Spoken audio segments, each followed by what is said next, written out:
In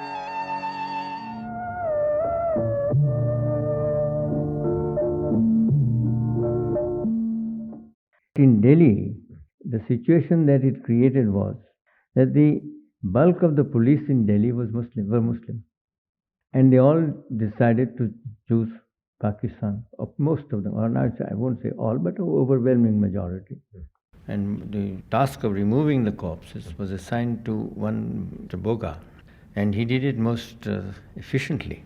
And I must say, in a manner which would give no offense to anybody, and yet was done in a competent manner. I must confess that at that time I was very angry. In fact, I told Sardar that your congressmen are not cooperating. He laughed and left it at that. The army had not come in at this stage. Oh yes, one battalion of army under a brigadier. A brigadier had been designated, who was a British officer, and the Indian troops, of course. But they were for certain specific purposes. It was at my request that we had, because we had to get, as I said, somehow the gap in the police force had to be filled up. And this was done by different people. Now, you know that in Freedom at Midnight, this Dominique Lapierre and Larry Collins, quoting from Mountbatten's personal memoirs largely, or what he said to them, gave the impression that, when this trouble began in Delhi, Congress, Nehru, Patel virtually begged him to sort of come and take over control and so on. You, in fact, clarified that to consider. Certainly. I think it's, again, the same kind of thing. That in these matters, Sardar listened to me and VP Menon. And we merely pointed out how serious the situation was. And then, therefore, at this stage, it would be a very useful thing if we could have Mountbatten in Delhi instead of in Simla. After all, the entire armed force was still controlled by the British. In fact, there was no question of the Indian officers being in charge. So therefore, we felt, we on our part, as seniors, administrative officers, felt it would be a most useful thing to have the Mountbatten here, so that every order is complied with quickly, properly, and his own experience of would certainly also be most valuable. There is no doubt that his presence meant that the British element cooperated fully. His experience meant that things were gingered up as they should have been gingered up, and you saw that the administration functioned. If there were hundreds of thousands of people in camps, you saw to it that they were looked after properly. In fact, during that period, there were visits from Pakistan ministers, and they were taken round, and they did and expressed complete satisfaction at the way in which the people were looked after. The Lady Mountbatten, I must say, was remarkably useful in those days in the sphere in which she was most competent. That was the Red Cross type of work and the sanitation, Jama Masjid and so on. She saw the appalling conditions which would get quickly created, but this was all brought under very satisfactory management. From what you're saying, it seems that one of the tasks you had to do immediately was to get the Muslim population of Delhi into camps where they could be looked after. Yes, that was one. Did most of them finally go to Pakistan from those camps? Or No, did some of them finally opt to stay behind? Only a certain number. I see. In fact, one of the things was that during that period, I had to see that there were those who were going to Pakistan, officers and others. The trains had to be run for them. And it is during that period, I remember I lost one of my IS probationers who was shot dead by our troops. And he was shot dead, why?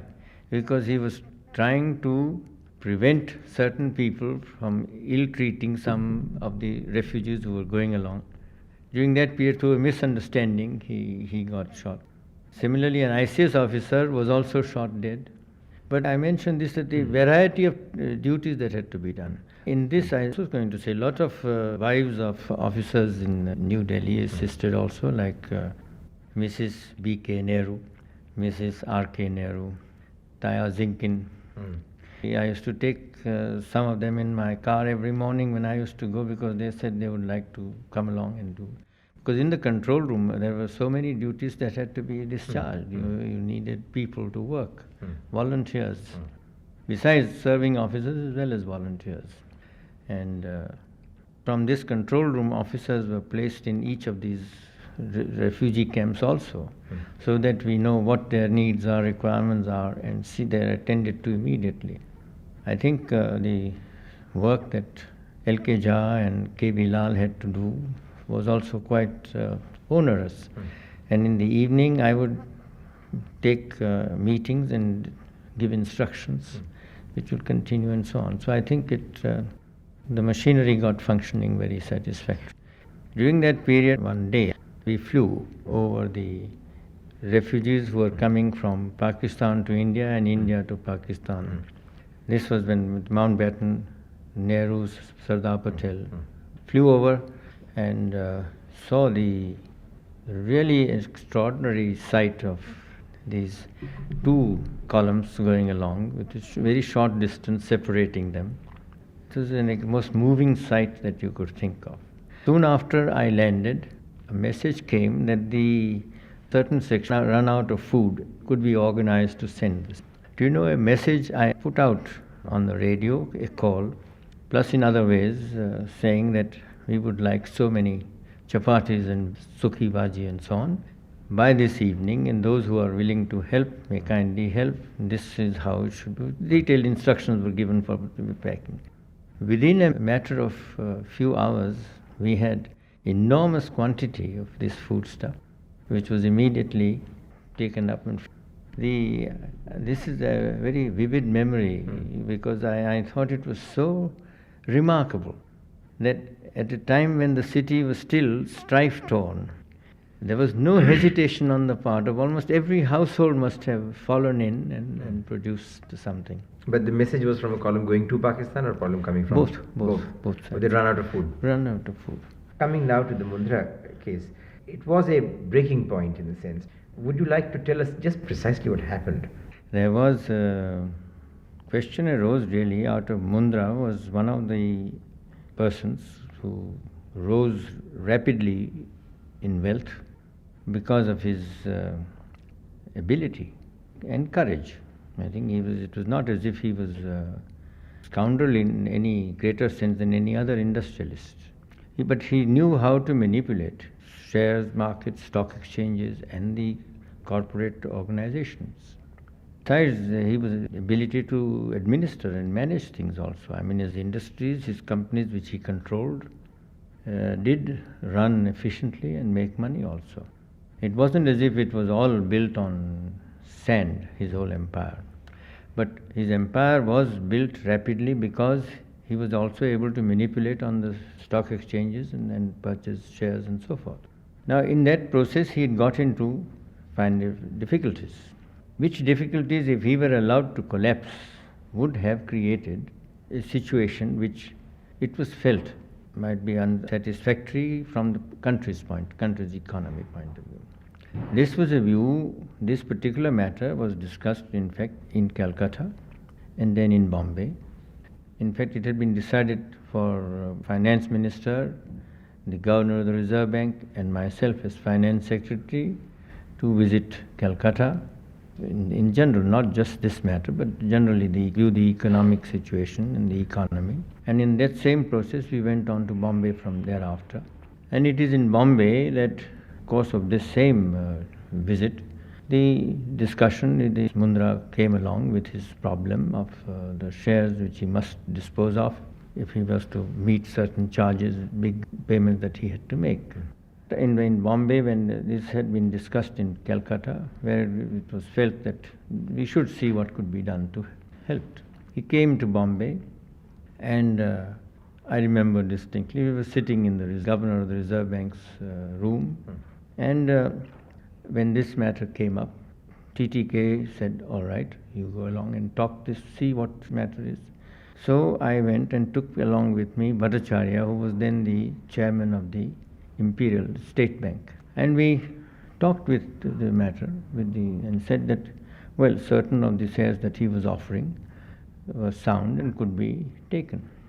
Now the Reserve Bank, so we sent for the LIC chairman and the LIC managing director and discussed with them and told them that these are the things. If you, from your point of view, think that these under the rules could be taken, please consider that. All this was oral. And the transaction in due course went through. Then sometime later there was a question in Parliament on this subject. Is it a fact that LIC has purchased shares and so on and so forth from an industrialist? The reply was drafted by the Deputy Secretary, B.K. called. He was then Deputy Secretary. And so he put up a draft and I corrected it and saying that I think I put specifically that I see no reason why we should not give the full information that is asked. It was Feroz Gandhi who had put the question. We should give that such and such shares that they were asked. This is what we decided and this is what was purchased. Then it went to the Finance Minister, who put a line across the draft that I had submitted and said the usual non-committal reply. I'm referring to this particular file of question and answer because later, when the Chagla inquiries took place, I asked for this file and it was not to be found. Chagla has said whatever he said was merely that he didn't accept the testimony of TTK as well as H.V.R. Iyengar on this point. And that he considered that what I had said was correct insofar as what took place. Because he put specific question, as whether I was given instruction to buy this. I said, no question, there's no question of giving instructions. This is the process that I was to go and discuss, and if they were considered worthwhile, then they should buy in the normal course. So this, they said, no such discussion took place. Later, as you know, to return to Delhi, I met the Chagla inquiry, I met Nehru. And I remember very well that meeting because it was well past midnight or somewhere about that time when he was still working. He said, well, now what is the whole... So I explained to him and I told him why it had to be done and so on. And I said that it would be a proper thing that you should have an inquiry so that you go into it. I mean, after all, the Chagla inquiry has suggested these points. You can by all means go ahead into this thing. And then the inquiry was started, which is what Vivian Bose committee was appointed. At that time, before the Vivian Bose inquiry started, this file was then found.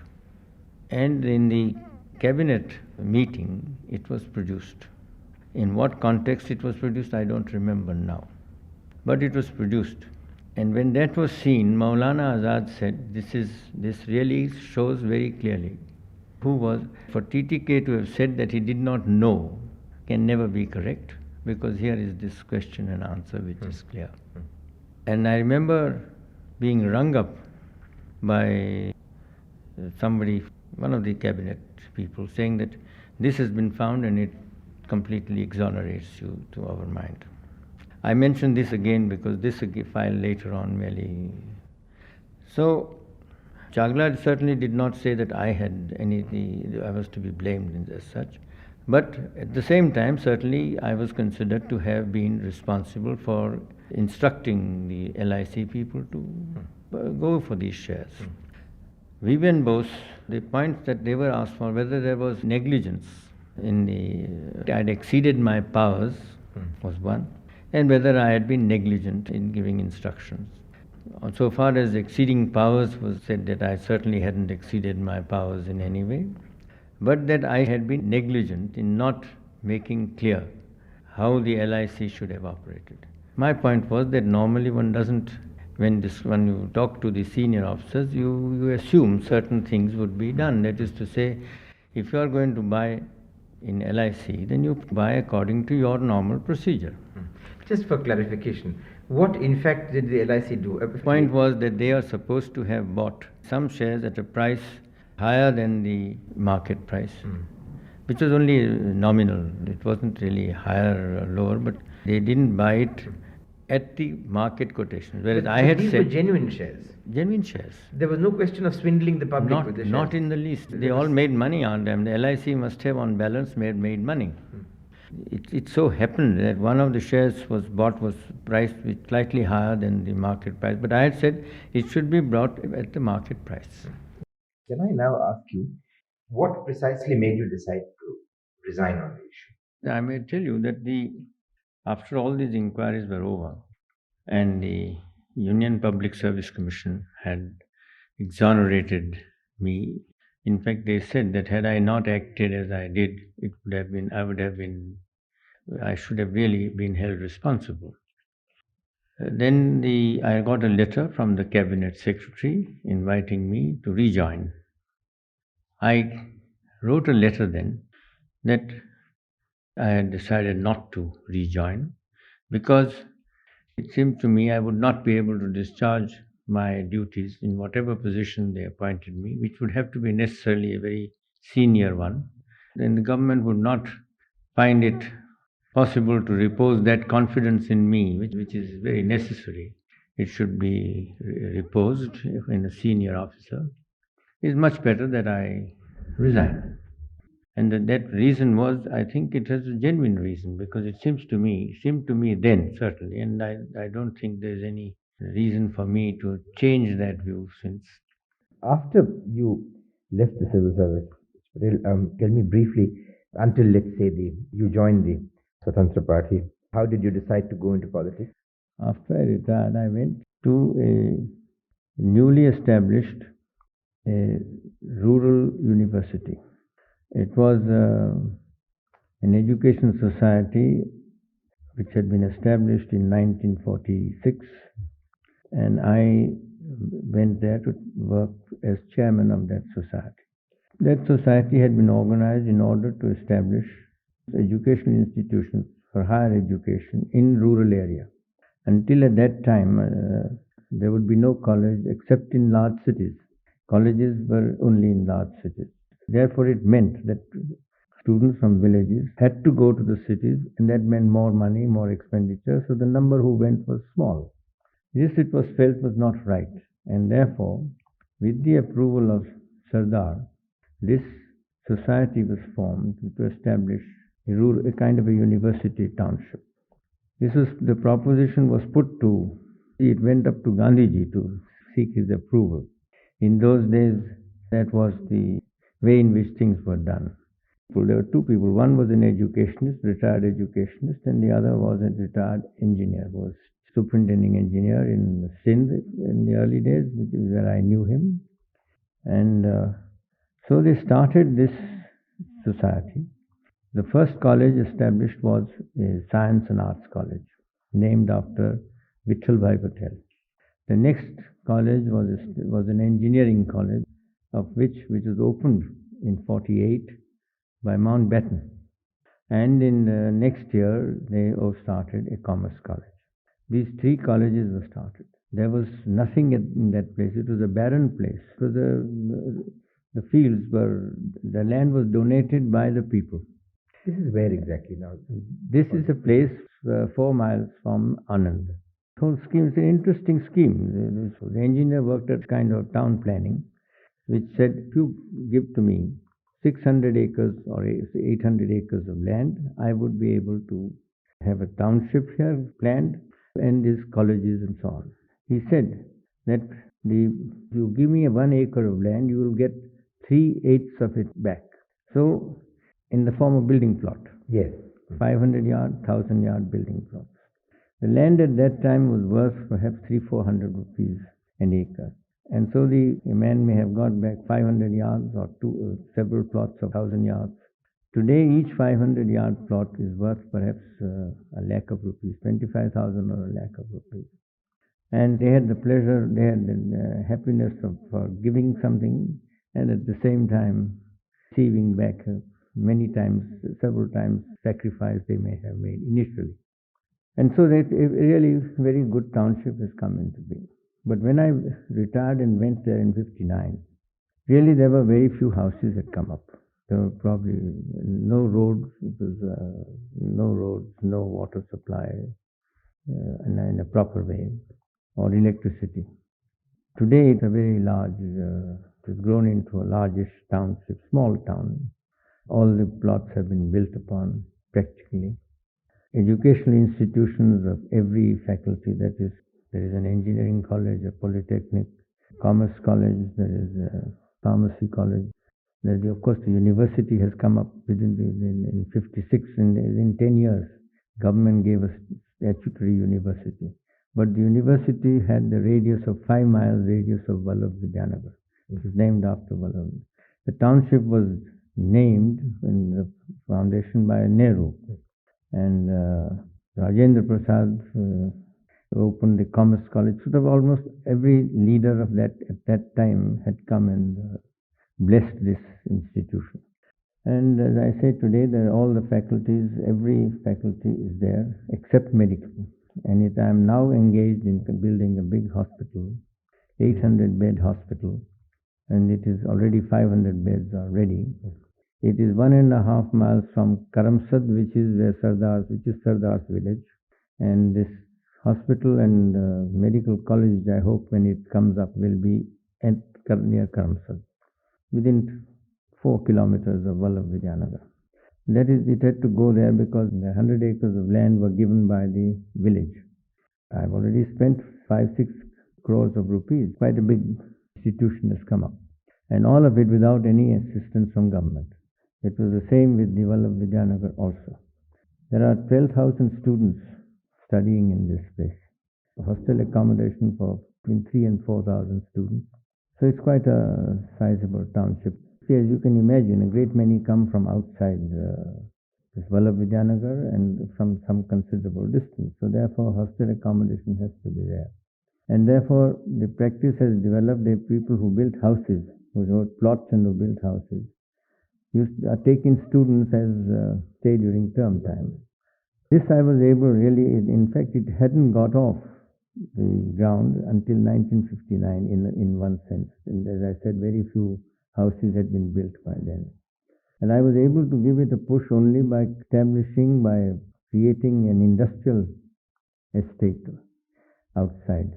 I persuaded a few industrialists to come and establish themselves there, and persuaded the government of Gujarat to start an industrial estate there.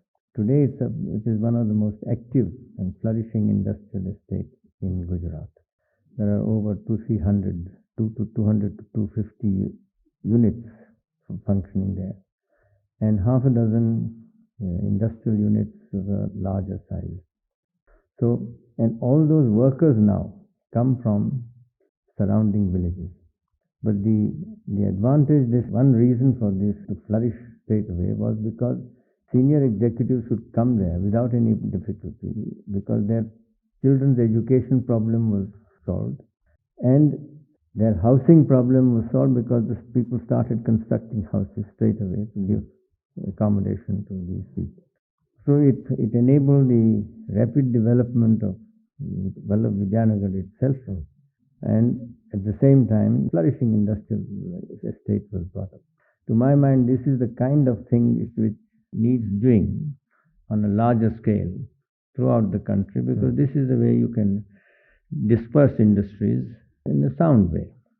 I think, as a matter of fact, there has been no sick unit at all. Then within a few months, as you know, in 60, I think the Maharashtra and Gujarat separated, yes, and the Gujarat state was created. Jivraj Mehta, who became the chief minister, invited me to take over the Gujarat Electricity Board, which was created then. I agreed to do so, but as a part-time. But I said I will accept full responsibility, but I will not take any salary, except my travel expenses from Vallabh Vidyanagar to Baroda, where this electricity board was to be set up. When I go, 3 times a week I shall go normally, but more if it's necessary. So for 6 years I functioned as chairman Gujarat Electricity Board in an honorary capacity. But that I was able to achieve much, because I think Gujarat was very badly off when we started, and when I left, it really had one of the soundest electricity board in the country. And I resigned, I finally left the electricity board in order to join Swatantra Party. I was really pressed very much by Rajaji for some time. and eventually I felt I should do so. My joining Swatantra Party, same time I was also asked by the Congress to join them, I may tell you, even being offered a ministership. But I felt that I could not then join the Congress, which seemed to me to be following policies with which I wasn't wholly in accord. So that's how I came into politics, but I never left my main responsibility of looking after these institutions, which I have done all the time. Even when I became minister here, I continued. When you joined the Swatantra Party, that was 66. Did you stand for election straight away? Yes, I stood for election straight away and lost. I lost for a very interesting reason. In fact, everybody was very annoyed that I lost. I was in charge, in fact, of the organizing the whole of the Swatantra Party elections in that particular election, 1967, when the Swatantra Party came in considerable strength at the center. And my defeat was not really expected. I was expected to win. But the composition of the constituency which had been selected for me, Vailal, who was the founder of Swatantra Party in Gujarat, they were able to develop this communal Kshatriya versus the Patels. And the Patels vote was a minority vote at that time. And the election was fought on that basis. My opponent was a Kshatriya candidate. So I lost. But I was immediately within the first vacancy. That time Rangadhara Maharaja had also got elected, and he was in independent but Swatantra ticket. And he had also stood as for the Legislative Assembly. So he resigned from the Legislative Assembly, and I stood for that constituency and was elected to the Legislative Assembly. So from that point, I did one stint, as it were, of the Legislative Assembly. The one last question before we wind up today, because in concrete terms, you must have been reasonably familiar at that time with the financing of the Swatantra Party. What impact did the ban have on the party's finances? How did the party try to get around it? What was the long-term impact of the ban on the growth of the party? But did that actually reduce the flow At that stage, immediately, certainly, because the people don't like to go in for black money unless they have to. If certain requirements call for such money, then it has to be generated. Tatas, the house of Tatas, for instance, resisted this business for a long time. But when it found that such money had to be found to pay this, that, or the other machinery, then they had also acquiesced in the generation of black money. So there is no doubt what contribution to elections by companies is responsible for generation of black money. And the stopping of banning the company donations merely accelerated the process towards the generation of black money by every company. Did it also have the effect of, in a sense, queuing the... I'm referring this, when I say this is about the generation of black money, I'm saying that those who would normally run their business honestly, they were also forced to generate, and for this specific purpose.